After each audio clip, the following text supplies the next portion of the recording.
भागवत जी के माने जानते हो? भागवत माने क्या होता है और कथा माने क्या होता है?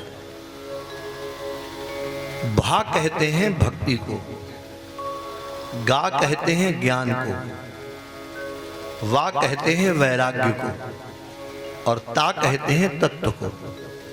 जिसमें भक्ति, ज्ञान, वैराग्य तीनों का तत्व भरा हो उसका नाम है भागवत। कथा के माने क्या होता है? एक बुजुर्ग ने हमसे एक बार पूछा, महाराज कथा के माने क्या होता है? तो मैंने कहा कथा के माने होता है राजाओं का इतिहास, भगवान की लीलाएं। बोले नहीं, पढ़े तो हो, गुने नहीं हो महाराज। तो हमने कहा भाई आप बताएं, बुजुर्गों का बड़ा अनुभव होता है। बोले का कहते हैं पानी को, कम जलम, संस्कृत में आता है कम जलम, कम माने पानी, पानी। और देहाती अर्थ है था, कथा। जब हम देखते हैं पानी सामने भरा हुआ है और हमें परिचित भी जगह नहीं है कि ये जगह कैसी है, तो क्या करते हो? एक बांस या लाठी आगे डालते हो, माने थाह लेते हो, वो थाह के सारे हम पार हो जाते हैं। बस ऐसे ही भवसागर रूपी थाह के लिए जैसे यहां बांस डालते हो, वैसे ही ये श्रीमद् भागवत की कथा है, इसलिए इसके कथा कहते हैं। लेकिन इस कथा श्रवण करने के लिए दो चीजों की जरूरत पड़ती है। कौन कौन? एक तो श्रद्धा की आवश्यकता है और दूसरे विश्वास की आवश्यकता है। श्रद्धा और विश्वास। श्रद्धा कम बढ़ हो तो चलेगा, माने श्रद्धा कम है बढ़ है तो भी चलेगा, लेकिन विश्वास अगर नहीं है तो बिल्कुल नहीं चलेगा। जी हाँ, जैसे आपने देखा होगा अपने गांव में कोई बहुत अच्छा डॉक्टर वैद्य हो, लोग दवा लेने जाते हैं बाहर, और अगर आप पूछें कि साहब आपके गांव में तो अच्छे डॉक्टर हैं, डॉक्टर किशन पाल जी, आप बाहर क्यों जा रहे हो? लोग कहते हैं कि हमें इन डॉक्टर पर विश्वास ही नहीं है। जब बिना विश्वास के दवा काम नहीं करती है तो बिना विश्वास के कथा कैसे काम कर सकती है? तो देखो, बिना विश्वास के कथा का फल नहीं मिलता है। अब विश्वास कैसे होवे? आइए हम आपको एक बाजार में ले चलते हैं। विश्वास को खरीद पाओ तो खरीद लेना। ध्यान से सुने, बहुत अच्छी बात है। एक राजा ने अपने मंत्रियों से कहा कि ये जो तमाम तुम धर्मशालाएं बनवाते हो, यज्ञ अनुष्ठान करते हो, कथाएं करते हो, ब्राह्मणों को भोजन कराते हो, संत महात्माओं की सेवा करते हो, क्यों? तो मंत्रियों ने कहा महाराज इससे भगवान खुश हो जाता है। बोले महाराज आधा खजाना तो खाली हो चुका है, धर्म करते करते अभी तक तो भगवान के दर्शन नहीं हुए।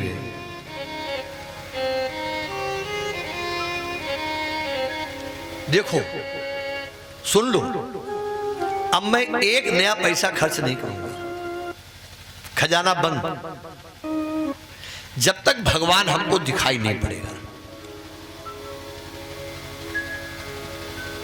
आज हमारे टीकाराम जी कह रहे थे अब थक गया हूं गुरुजी कुछ। अरे भैया, दिन हार कोई और है, देते रहते दिन रैन, थकावट काय की है, करते रहो, बढ़ता रहो। जैसे नाव में पानी बढ़ता है ऐसे ही धर्म करने से धन बढ़ता है। तो राजा ने कहा भगवान नहीं दिखाई पड़ेगा तो मैं नहीं खर्च करूंगा। अब राजा तो राजा, मंत्रियों ने कहा महाराज 3 दिन की मोहलत दो, हम तुम्हें भगवान दिखवा देंगे। राजा तो बड़ा खुश हो गया, बात तो 3 ही दिन की है ना। तो गया, मंत्री लोग तो बड़े चालाक होते हैं। मंत्रियों ने जाकर के एक गांव में, जिस गांव में कोई भी पढ़ा लिखा नहीं था, सब निरक्षर भट्टाचार्य, अंगूठा टेक, उनमें से भी एक बहुत बूढ़ा व्यक्ति, बिना पढ़ा लिखा, बहुत गरीब, उसे पकड़ा, चल हमारे साथ। ले गए, राजा के सामने जाके खड़ा कर दिया। महाराज ये भगवान दिखाए गए। बोले ये भगवान दिखाएगा? बोले हाँ, पूछो। राजा ने कहा भैया ये बताओ, क्या दुनिया में भगवान है? और अगर है तो दिखाई क्यों नहीं पड़ता है? आपने देखा होगा अगर घर के गांव के बिना पढ़े लिखे, जो अब तो सब पढ़े लिखे हो, पहले जमाने में तुम और दुखी करोगे भैया, बंद कर दो, लॉक कर दो। क्या क्या बता रहे थे हम?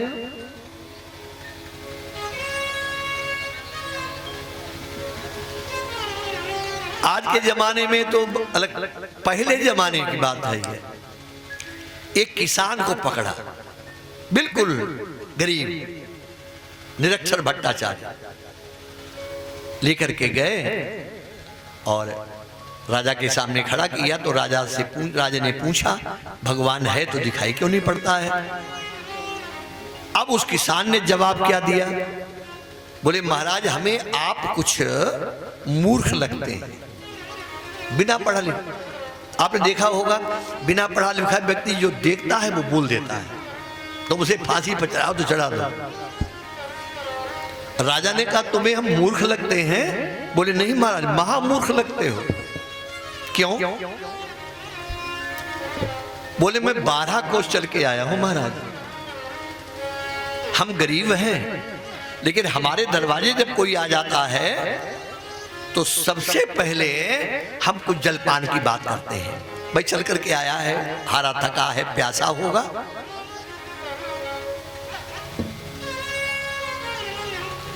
अब सुनील शुक्ला भुकुर रहे बैठे बैठे कि हमारा नाम नहीं लिया गया, और इतनी मैंने मेहनत की इस कार्यक्रम में। बोलिए गोविंद भगवान की जय। किसान ने कहा आप महामूर्ख हो।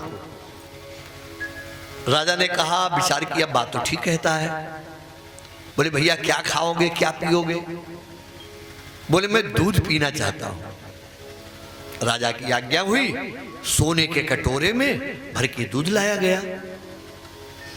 अब उसे दूध पिया नहीं, अंगुली डाल के घुमाने लगा। तो राजा ने कहा इसमें चीनी पड़ी है, पी ले। बोले महाराज मैं शक्कर नहीं देख रहा हूं। क्या देख रहे हो? कि इसके अंदर जो घी होता है उसे मैं ढूंढ रहा हूं। राजा ने कहा बड़ा मूर्ख है तू। पहले दूध को तचाया जाता है, फिर जमाया जाता है, फिर फेरा जाता है और फिर तचाया जाता है, तब दूध में से घी के दर्शन होते हैं। बोले महाराज इसे तो मैंने कहा था महामूर्ख है। जैसे दूध में घी है मथने वालों को ही दिखाई पड़ता है, ऐसे ही संसार में परमात्मा है, दिखाई क्यों नहीं पड़ता है? जो मथते हैं, ढूंढते हैं, विश्वास करते हैं उनको। इस कलयुग में भगवान सेड्रिप दिखाने वाला नहीं है, इतने हमारे तुम्हारे अच्छे कर्म नहीं है। लेकिन आपको कभी सपने में भी भगवान दिखाई पड़ जाए तो अपने जीवन को कृतार्थ मान लेना, सपने में। जी हाँ,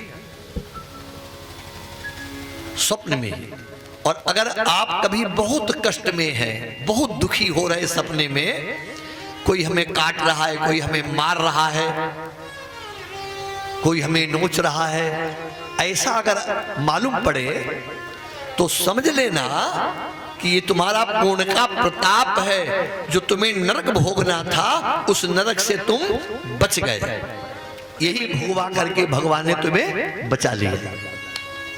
यही तो भगवान की लीला है। तो राजा ने कहा हमारे दूध में घी है, चलो दिखाई नहीं पड़ता है, लेकिन पीने वाले को तुरंत ताकत मिलती है, शक्ति मिलती है, बल मिलता है।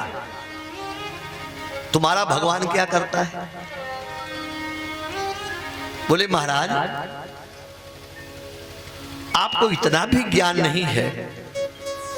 कैसे महाराज हो? मैं 12 को चल के आया, मैं खड़ा हूं, मैं गरीब हूं, लेकिन जब कोई हमारे यहां आता तो मैं टाट डालता हूं, उसको बिठालता हूं और मैं खड़ा हूं, आप बातें बना रहे हो बैठे बैठे कुर्सी पर। राजा ने कहा भाई गलती हो गई, अच्छी बता तू कहां बैठेगा? तो उसने कहा मैं आपकी कुर्सी पर बैठूंगा। राजा ने कहा बड़ा बेवकूफ है, लेकिन आदमी काम का लगता है, बिठाल दो, थोड़ी देर में क्या हो जाएगा, अब बैठेगा तो ही। चाहे उत्तर प्रदेश में योगी बैठे रहे, चाहे और कोई मुड़का आकर के टपक पड़े, वो अलग बात है।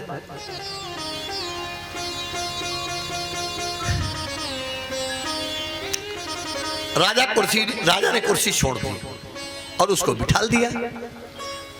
अब राजा ने पूछा भाई अब बताओ तुम्हारा भगवान क्या करता है? बोले बताता हूं। यूपीपी वालों को बुलाया, सिपाहियों को, और कहा ये बता तू नौकर किसका है? बोले आपका। बोले हमारे कैसे नौकर हो? मैं गरीब किसान हूं, बिना पढ़ा लिखा हूं, हमारे कहां से नौकर बन गए तुम? बोले हमें इससे कोई लेन देन नहीं है। तो बोले जो इस कुर्सी पर बैठा होता है हमारा वही राजा होता है। बोले जो हम कहेंगे करोगे? बोले बिल्कुल। बोले इस राजा को पकड़ के लोहे खंबे से बांध। अब मालिक की आज्ञा और उसने बंधवा दिया। जब वो बंध गए, भैया अब तो तुमने बंधवा भी दिया, अब तो बता दो कि तुम्हारा भगवान क्या करता है। बोले अब वो तुम्हारे एक फूटी है कहा। देखो कितनी बढ़िया बात कही उसने, ध्यान से सुनना। क्या कहा है?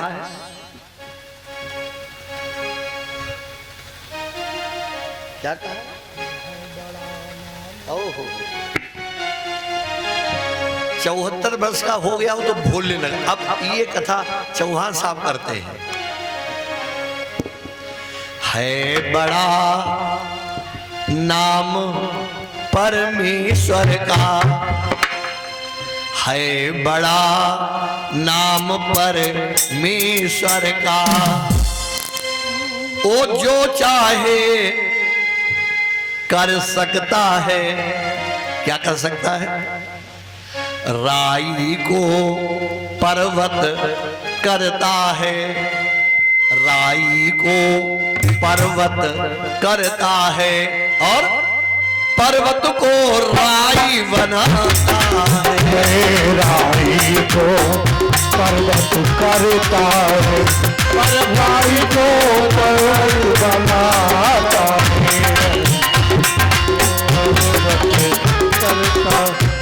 है बड़ा नाम परमेश्वर का, और वो जो चाहे कर सकता है, और राई को पर्वत करता है, पर्वत को राई बनाता है, राई को पर्वत। राई को पर्वत, पर्वत को राई बनाने की सामर्थ किसमें है? चक्रार पंक्ति विवक्षति भाग्य पंक्ति, इसी का नाम भाग्य है। आपने देखा होगा जो कभी एक एक दाने के लिए मोहताज रहे होंगे वो अरबपति बन गए होंगे, और जो कभी अरबपति रहे होंगे रातों रात फकीर हो जाते हैं, साफ हो जाता सब। तो इन बातों को सुनकर के जान करके पता चलता है कि परमात्मा था, परमात्मा है, परमात्मा रहेगा। अब एक बात और आपको बता दूं, फिर आपको कथा में ले चलूं। कथा सुनने के लिए विश्वास है, और एक चीज और है, उसके बिना कथा सुन नहीं सकते आप। वो क्या है? मन। हमारा आपका मन। मन एव मनुष्याणाम कारणम बंध मुख्यो। ये जो मन है हमारा आपका, यही हमको आपको बंधन में डालता है, और यही हमको आपको मोक्ष दिला सकता है। हाँ, इसी के द्वारा हम आप गलत और अच्छे कर्म करते हो, मन के द्वारा। मन के हारे हार है, और मन के जीते जीत। तो देखो, मन को बस में करना है 7 दिन के लिए। अब अगर हम बाबा होते, स्वामी कमलानंद जी महाराज होते, तो हम कहते कि अपना मन नाक की अग्रभाग पर टिकाओ। अब 7 दिन लग जाता है नाक के अग्रभाग पर मन टिकाने में, तब तक कथा पूर्ण हो जाती। तो हम लोग सब गृहस्थ हैं। ऐसा ही एक उपाय बताता हूं, बहुत बढ़िया उपाय है। क्या करना है मन के लिए?